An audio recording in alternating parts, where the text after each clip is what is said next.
Olá, boa noite. Meu nome é Patrícia Oliveira, sou ginecologista obstetra há mais de 20 anos e hoje estamos aqui para falar um pouquinho sobre nutrição na gestação e no período do pós-parto, que é chamado puerpério. E para esta tarefa, hoje eu vou contar com a ajuda de uma grande amiga que começou essa jornada. Nós começamos juntos essa jornada há um tempo atrás, 2017 oficialmente, como ela fazendo parte do grupo Acolher. O Acolher é o grupo de acompanhamento multidisciplinar que tem ligado ao meu consultório. Começou como um grupo só ligado ao consultório, com meninas, mulheres profissionais de várias áreas ligada à saúde em 2017. E hoje a gente presta alguns serviços pelas mídias, pelo YouTube, aqui pelo próprio Instagram, como @acolher grupo. E a Rayara é nutricionista, que uma das nutris, que a outra é a Janice, que está nos assistindo agora, é uma das nutris que dá apoio ao nosso grupo. Então ela está aqui, vamos verificar, buscar, era para dividir esses minutinhos, né, de conversa, de bate-papo, mas também de muita informação. Oi, Rayara, e aí? Vamos botar os óculos para a gente enxergar melhor, né, amiguinha? Olá, boa noite. Boa Tudo noite. bem? Eu me apresentei rapidamente, queria que você falasse um pouquinho sobre você. Antes da gente começar, eu espero que o pessoal entre, né? Uhum. Então, boa noite. Eu sou Rayara, sou nutricionista, sou mãe há quase 3 anos, né, Paty? E amo atender gestantes, amo atender puérperas. E depois que eu vivi na pele a gestação, a gente consegue olhar com outros olhos, né? Para a mãe que está tentando, para a mãe que está gestante, para a puérpera, para a mãe de anos, né, de longa data e também. Então é uma honra estar aqui conversando com vocês hoje à noite. A Rayara, além de ser apoiadora do nosso grupo como Nutri, ela também é uma mamãe alcooliana, né? Porque ela também nasceu nesse meio tempo e renasceu dentro do nosso grupo, né, Rayara? É isso aí. Então, o papo hoje, assim, na verdade, é mais eu tô jogando a bola para você, né? Porque hoje a gente vai falar sobre nutrição na gestação e no puerpério. E uma coisa que eu falo muito durante o pré-natal é que, por mais que a gente tenha orientações médicas, nós, na Faculdade de Medicina, a gente não se aprofunda na parte de nutrição. Então, eu dou umas orientações, assim, bem en passant, bem por cima. Mas, assim, o detalhamento, né, da nutrição. Ah, mas eu posso isso. Isso eu ainda consigo falar, mas a quanto que eu devo, assim, as minúcias, os detalhes, os médicos, vamos ser sinceros, não fazem bem. Salvo um ou outro que se especializou por algum motivo, mas não é uma Brastemp, né? Então, uma das coisas que me perguntam bastante assim, né, é do uso de suplementos. Eu devo usar suplementos ou não? Aí às vezes me perguntam assim, é melhor o que eu compro pronto ou o que a Nutri calcula para mim, né? Então eu queria que tu falasse um pouquinho sobre isso. Primeiro na gestação, vamos conversar um pouquinho sobre a gestação e depois a gente conversa sobre o puerpério um pouquinho também. Uhum, claro. Essa questão da gestação, dessa parte da suplementação, ela tem duas vias, né? Os que amam comprar prontos e os que preferem que então se manipule, que seja algo mais direcionado. A suplementação ela é importante quando não se consegue pela alimentação, pelos alimentos, então as quantidades naturais das vitaminas, dos minerais. E muitas vezes, alguns nutrientes, mesmo que na alimentação esteja correto, a gente precisa fazer suplementação também, né? Que é o caso do metilfolato, então, do ácido fólico, o próprio ferro, o próprio cálcio, a, a vitamina A, muitas vezes a vitamina D também. Então, é importante que a gente observe o exame, que a gente organize a alimentação e ainda assim, muitas vezes vai ser necessária a suplementação. Eu não gosto muito dos suplementos prontos, porque eles são para um geral, né? Então, avaliar essa paciente, avaliar essa gestante de forma individual e poder organizar essa suplementação específica para ela é bem importante.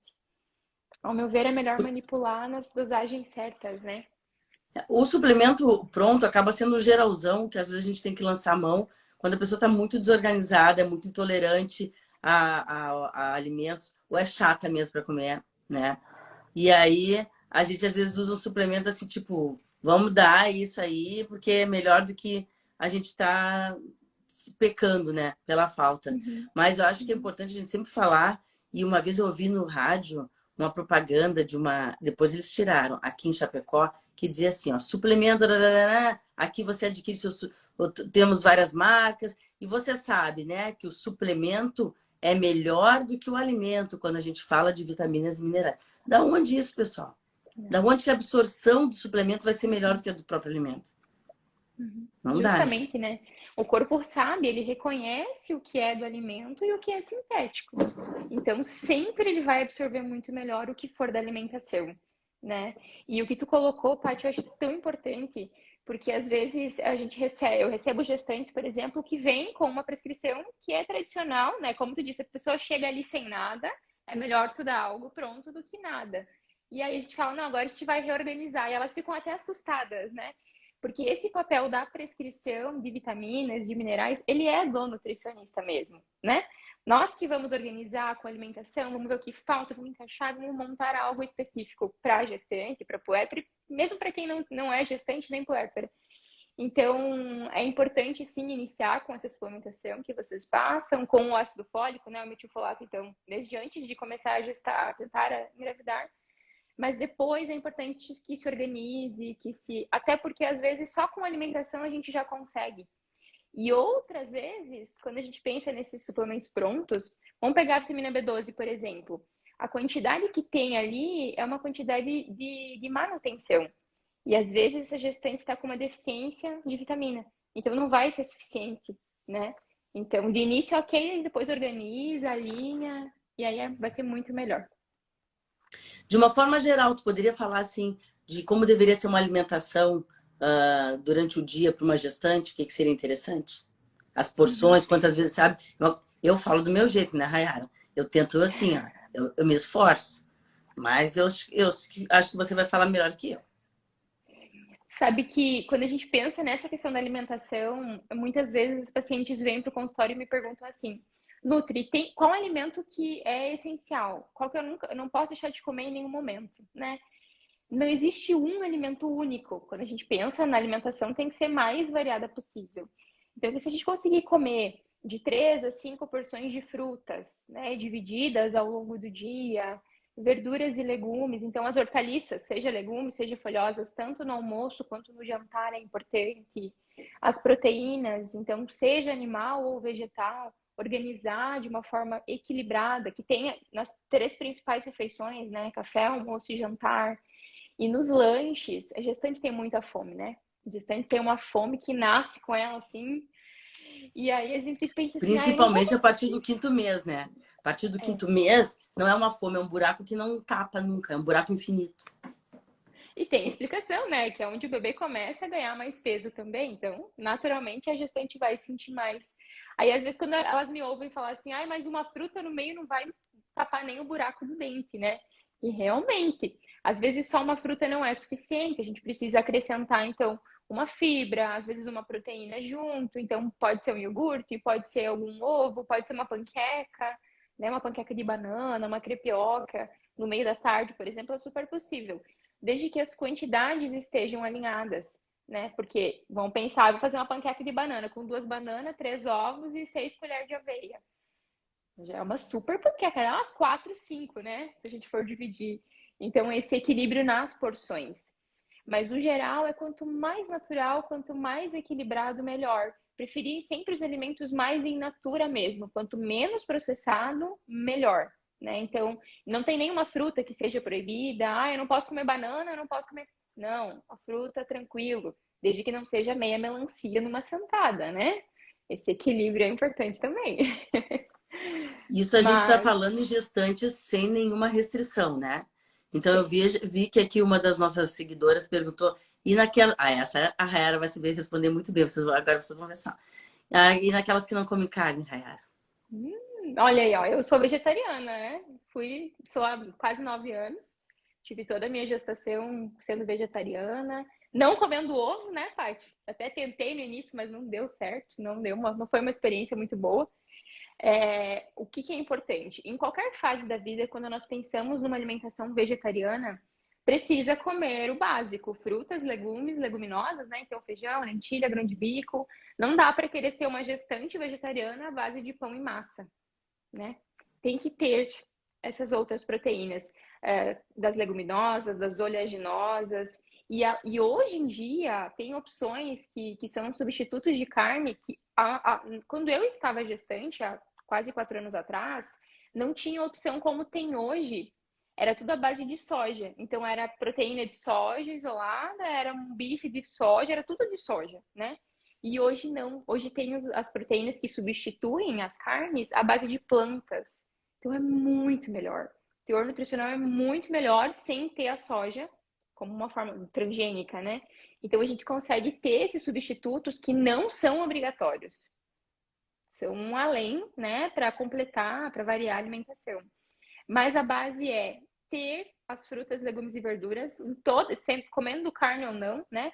Mas sendo vegetariana, precisa ter o consumo das leguminosas. Feijão, lentilha, grão de bico. Se consome ovos, então incluir os ovos. Se consome leite, o iogurte, dá para incluir também, dá para dividir ao longo do dia de uma forma bem bacana. E os suplementos tipo whey, tipo... não a creatina, outro que se usa para imunidade, que eu esqueci, nega. A glutamina. A glutamina, como é que tu mantém a prescrição daquelas que já usam? Se tem necessidade, sim, né? Se a pessoa já vem eu faço uma gestante que já faz atividade física, né? E já está consumindo esses suplementos de uma forma regular e ela se adapta muito bem, é tranquilo. Mas aí a gente vai olhar a tabela nutricional desse whey, vai ver o nível de sódio, vai olhar a lista de ingredientes para que seja uma lista com menos conservante, com menos aditivos possíveis, porque tem listas que são 2 linhas de ingredientes e tem wheys com tanto assim, né? Então tem que fazer essa seleção, né? A glutamina, ela é interessante, pensando nessa questão da imunidade, né? Então, em alguns casos, em gestantes que têm uma imunidade mais baixa, também é interessante acrescentar. Mesmo a creatina. Tem gestantes que usam a creatina durante a gestação e tá tudo certo. Mas aí tem que ter essa prescrição, tem que ter esse equilíbrio. Porque o whey a gente pode utilizar pensando no treino, né? Mas vamos pensar numa gestante que não faz exercício, que de repente por alguma questão, né, obstétrica está em repouso nesse início da gestação, mas ela tem dificuldade em comer. O líquido cai melhor do que o sólido. Então ela prefere tomar uma vitamina do que comer um omelete, por exemplo. A gente pode utilizar o whey como fonte de proteína também, né? Então dá para usar ele para complementar a alimentação, para complementar a proteína do dia. Eu usei do segundo semestre em diante ali, eu usei o whey, que era calor, né? Então a fase de dezembro ali, janeiro, no meio da tarde, às vezes o sólido não ia tanto, eu fazia uma vitamina ali, com whey era maravilhoso. Uma coisa que você falou do sódio, uma coisa que eu peço para as pacientes prestarem bastante atenção, porque os produtos congelados, na sua maioria, a gente não está falando nos processamentos rápidos, como por exemplo aqui que estamos assistindo, né? A Aline da Tianini, que a gente sabe que é um outro processo, não é um processo à base de sódio. Né? A OMA não é um processo à base de sódio. Mas esses congelados que tu pega no supermercado, eles têm um alto teor de sódio. A água mineral, uma vez um amigo meu me chamou a atenção. Olha quanto que tem de sódio nessa água mineral. Cara, tem uma água mineral às vezes umas com gás que tem um monte de sódio. Aí tu fica eu nunca tinha pensado nisso. Então a pessoa acha que tá assim, vou tomar só água mineral, que parece que água mineral é mais saudável. Quando tu vê, tá tomando uma água cheia de coisa ali dentro que não é bem interessante, né? Por mais que, no caso da água, seja natural da própria água, não é um sódio que seja adicionado, mas tem águas que tem muito, que tem 89, 115, né, em uma garrafinha. Então tem que cuidar isso, sim. E realmente, os alimentos ultraprocessados, além do sódio, a própria questão dos conservantes, dos corantes, vão pegar os embutidos, né? O nitrito e nitrato, que são altamente cancerígenos. Então, se a gente pensar que na gestação, tudo que a mãe come passa para o bebê, né? Quanto mais natural for essa alimentação, mais saudável vai ser esse bebê também. Não só na gestação, mas depois, os hábitos depois na introdução alimentar, na vida adulta, né? Já vai ter tudo registradinho ali no DNA dele. Porque na correria, às vezes, pega assim, vou pegar uma papinha. Que nem quando eu era pequena, eu era super na moda daquelas papinhas, né? Eu não posso nem falar que eu sou viciada daquelas papinhas. as doces. Vergonha. Aquilo cheio de aditivo, né? E tu olha assim, tu vai... Olha o caminho que a gente está fazendo hoje em dia, que é um caminho inverso, na verdade, uma retomada do que a gente fazia há muitas décadas atrás e que era super certo, estava super ok, só que numa roupagem de tecnologia, a indústria acabou colocando várias coisas na nossa alimentação que, na verdade, não tem poder nutricional nem poder de nos melhorar a nossa saúde. O purê em pó.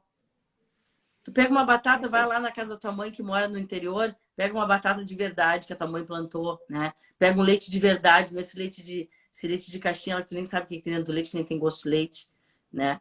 E aí tu pega um produto realmente natural direto do produtor. Aqui na nossa cidade a gente tem a possibilidade de ter entregue na tua casa vários produtos diretamente do produtor. Então tá na porta da tua casa, tu tem desde cogumelo, também é uma fonte, né, de proteína legal, né, para fazer vários tipos de pratos. Tipo, tem verdura, fruta, tudo entregue na tua casa. Então a gente tem que, acho que, explorar um pouco isso. E na parte no meu trabalho, né, também tem toda a retomada daquele conhecimento das parteiras, da observação, né, de não precisar toda hora o bebê. Cara, agora eu fico vendo assim, fico, meu Deus do céu, como é que eu não tinha me dado por conta dessas coisas antes? Sabe? Porque eu não preciso. Porque